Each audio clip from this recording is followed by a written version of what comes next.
that is the founder and director of Defense Distributed, the nonprofit digital publisher behind the infamous 3D printed gun, Bitcoin Dark Wallet. Cody was recently listed in Forbes 30 Under 30 as the face of printable firearms, and was named by Wired as one of the 15 most dangerous people in the world. Yeah.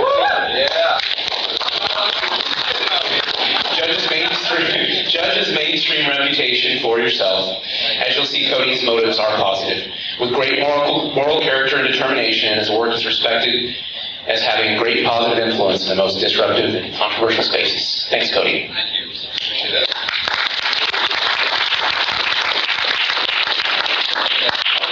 I'm really glad, by the way, this isn't like 1,000 people, so let's have something more conversational, yeah? Okay. I have some quick notes. I threw out everything I was going to... Did any of you guys come to the hackathon yesterday? Yeah. Did you guys catch... hackathon. Did you catch Amir Taki's dark market presentation? Fantastic. I think I'll start with that, and then we'll kind of roll into discursive points. But, the title of the speech is Light and Dark. Not the titles matter, but I think it's something that we can start with. There's been a kind of duality finally recognized by the mainstream accounts of Bitcoin, trending toward, it's something we were trying to help it get toward with our announcement of something like the dark wallet, that there would be this like Manichaean understanding of Bitcoin. There's the legitimate factors of Bitcoin, and then there's the black markets. There's the white market Bitcoin that we're all trying to kind of work together for. And there's the black market Bitcoin, which is an anomaly, kind of outside of things, something that was like an accident in history, shouldn't have been allowed to happen, and we're kind of moving past it, thank God. This is how the Senate hearings on the Silk Road were formulated.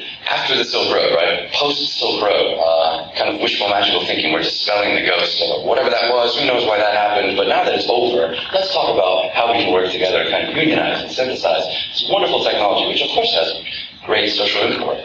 How can we work together to make this thing a good thing for everyone? This is the form of like light thinking. Their spiel did this the best after South by Southwest. They said Urson of Coinbase now represented, he was the great hope of Bitcoin. You know, the United States, its light side. Everything else was the kind of barbarian horde threatening to pull Bitcoin back into the dark.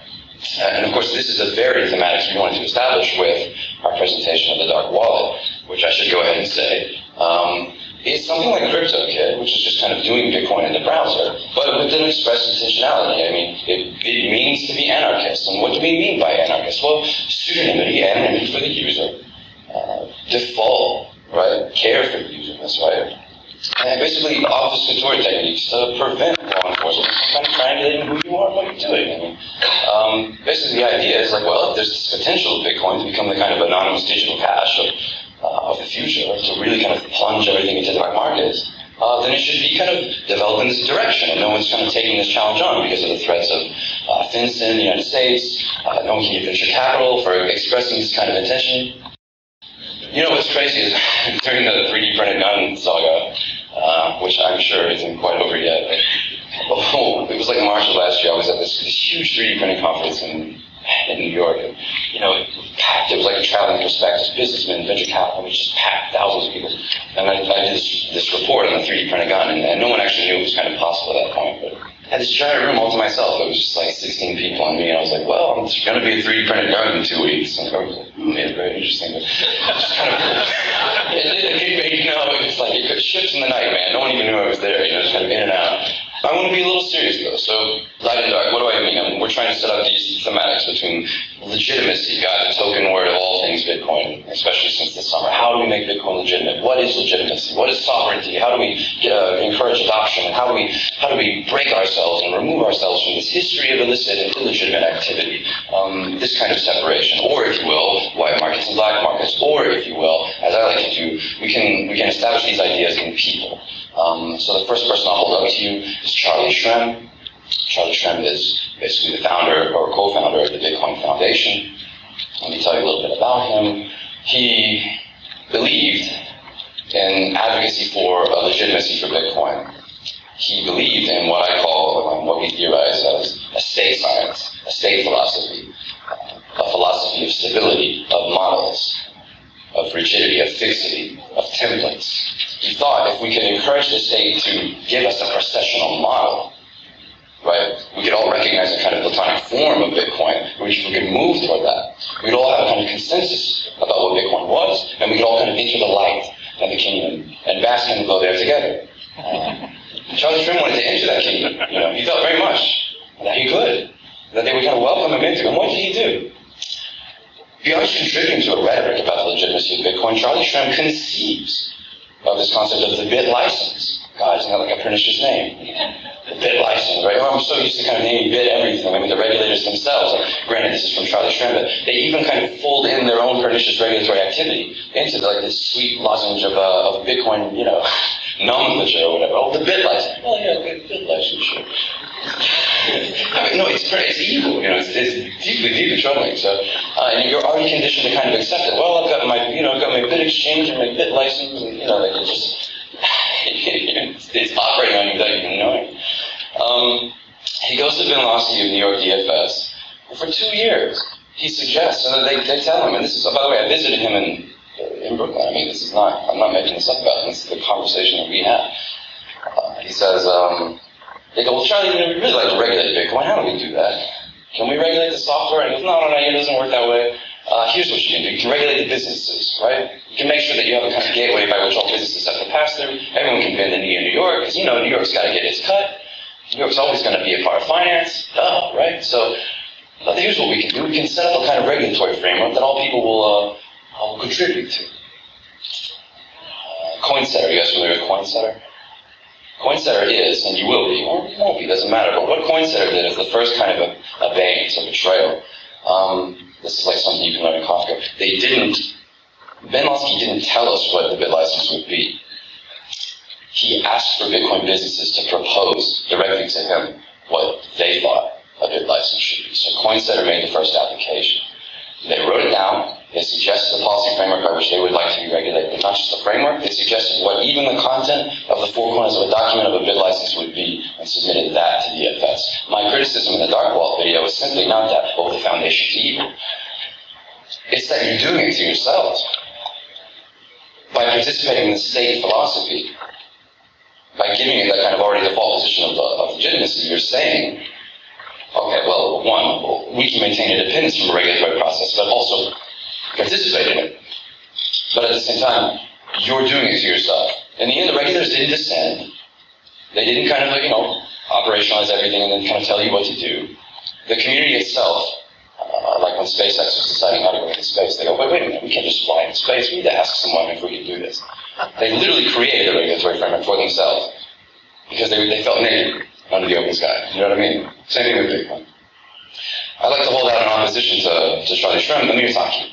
The Taki gave this presentation at the hackathon yesterday for the dark market. In 30 hours, he developed a distributed Silk Road. Silk Road being the Deep Web's great, monumental marketplace for the settling of Bitcoin and the distribution of drugs. I mean, its only flaw was that it was centralized, and eventually they were able to uncover where it was and find its administrator, allegedly. He's now facing trial. He'll be facing trial in November. His name is Ross Ulbricht. If you haven't thought of supporting Mr. Ulbricht or really seeing if he's worthy of your support, I recommend you go to freeross.org. Check it out today. The thing is, we can think of this literally. Amir Taki, if you don't know him by reputation, I'll go ahead and tell you. Amir Taki is a nomad. The rest of my remarks come from an essay by Guy Duluth called Nomadology. Amir Taki travels. He's an itinerant. He doesn't have a fixed location, no permanent address. He can't get paychecks, right? He's not interested in having a job and being localized at one point. My thought is now that Amir Taki isn't just an artist, although this is how I presented Dark Market after this huge speech and showing you what he did. I'll describe Dark Market in a minute. This final statement was, software is art. He doesn't think of what he's doing as hard science. He thinks about it as improvisation, as dynamic, as just pure artistic, not just technique, but expression. Contrast this to Charlie Shrim. The state wants things sedentarized, if you will, in one place, localized. What's always threatening the state? What's exterior to it? The itinerant metallurgist. Think of defense distributed. Oh my God, where are they? They've got 3D printers that print guns. What are they doing? They need to be in one place. In order to make guns, an element of the war machine in the United States, you have to have a permanent address. You have to be somewhere. Somewhere we can come get you and find you and know where you are or tell you where you should be.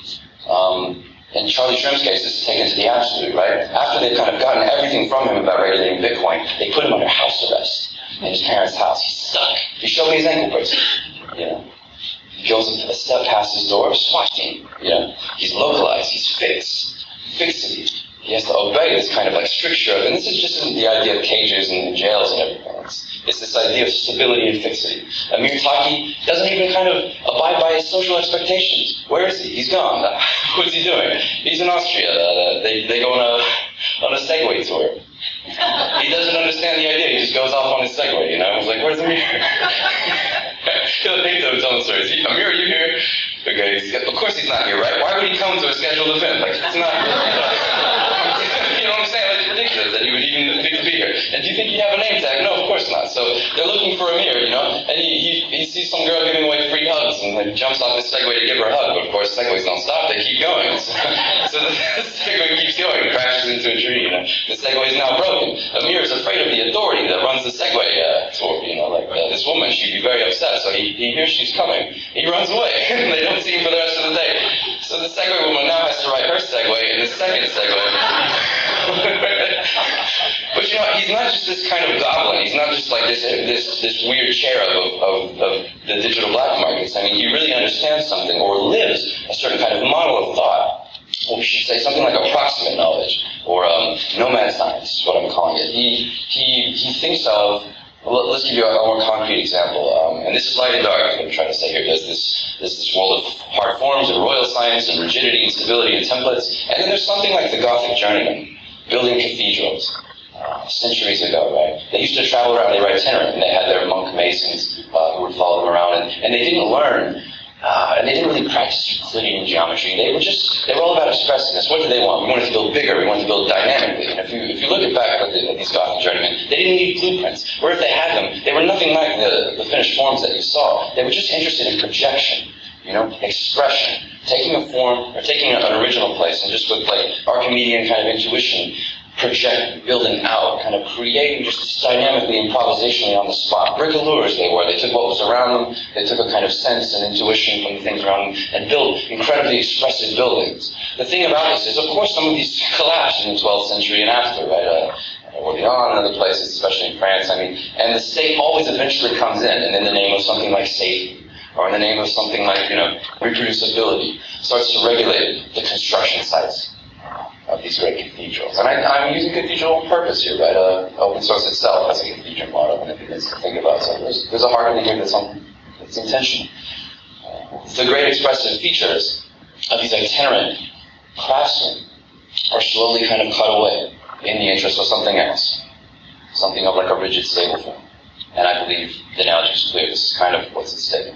Something like Bitcoin.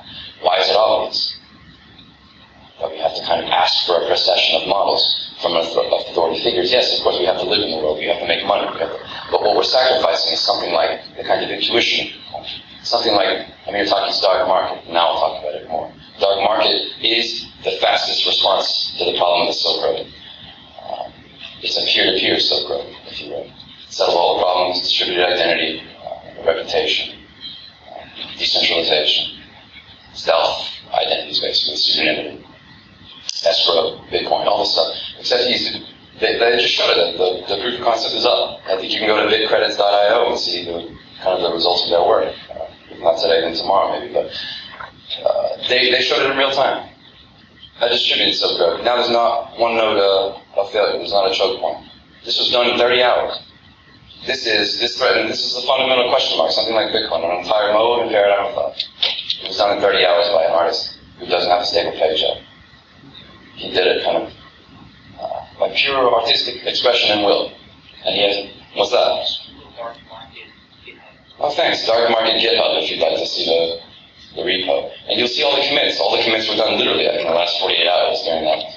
Maybe if you wanted to ask a question, maybe you can have some people start lining up at the microphone, and when you are ready to answer those questions. I'm always so indulgent. Well, I think I really made most of the points then, right? So this is form of state thinking. But let me give you one more little story and we'll do some questions. There is light and dark again, light and dark, right? State science, royal, fixed templates, and then nomad science. So I give you, this is a heartbreaking, but like I think essential kind of story. So Erskine of Coinbase is now thought to be the kind of real thought leader, the man who the mantle of the future of Bitcoin is now kind of placed on his shoulders. And these people in San Francisco come to me and they've declared victory. The GOTS is dead, the foundation is essentially dead, and so now San Francisco will take the helm. And lead Bitcoin into this bright paradise that Charlie Shrivens just learned a whole lot about. Erskine's at this panel in South by Southwest, the first person to come up to the microphone to ask him a question after his kind of very consensus, blase presentation about Bitcoin or whatever, corporate Bitcoin, is Ross Ulbricht's mother, Lynn. How did she get in there? Well, we smuggled her in. She didn't have 600 bucks to pay. You see what I'm saying? So she grabs the microphone, right? The mother of the man who basically engendered Bitcoin, right? Who made, there's this smarmy Gawker reporter who thinks he made Bitcoin happen because he reported on the Silk Road, right?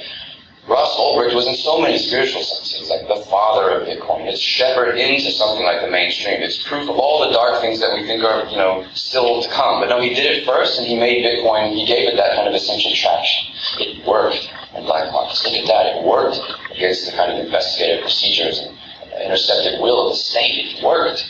And we all got excited about it. Ross Ulbricht did that. He had more of a share than anyone else. And so she asks, Ross Ulbricht's mom, she asks Erskine, what would you say to my son? Don't you think that what he did can't we say something about what he did? Don't you think work like his is important to the future of Bitcoin? And keeping in mind this idea of fixity and models and rigidity, state science has turned someone like this Erskine character himself into a kind of caricature. He, by his pressure above him, these venture capitalists, the pressure on his business is the kind of sole point now for exchange and his relationship with Silicon Valley Bank, and I'm sure that his relationship with regulators. He couldn't say a thing. He stumbled.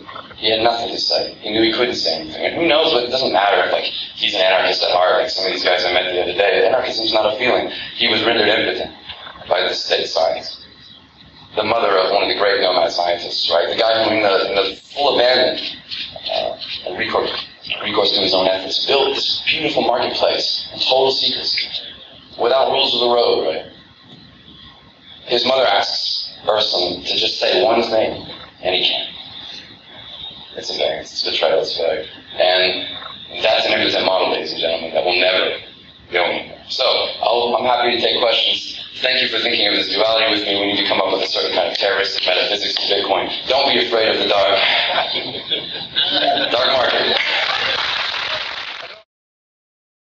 Cryptokit is the world's first Chrome browser Bitcoin wallet. It's the easiest, fastest Bitcoin wallet payment system. With a simple one-click install, it takes just seconds to get your wallet set up. And because Cryptokit finds the address and payment for you, there's no more fussing around or tab switching. Cryptokit is more than just a wallet. It comes with a preloaded PGP encrypted social network, news feeds from Reddit and Google, and up-to-date charts from exchanges. Finally, Cryptokit Directory allows you to make two-click payments with any of the BitPay merchants. Once you install Cryptokit, you won't need anything else.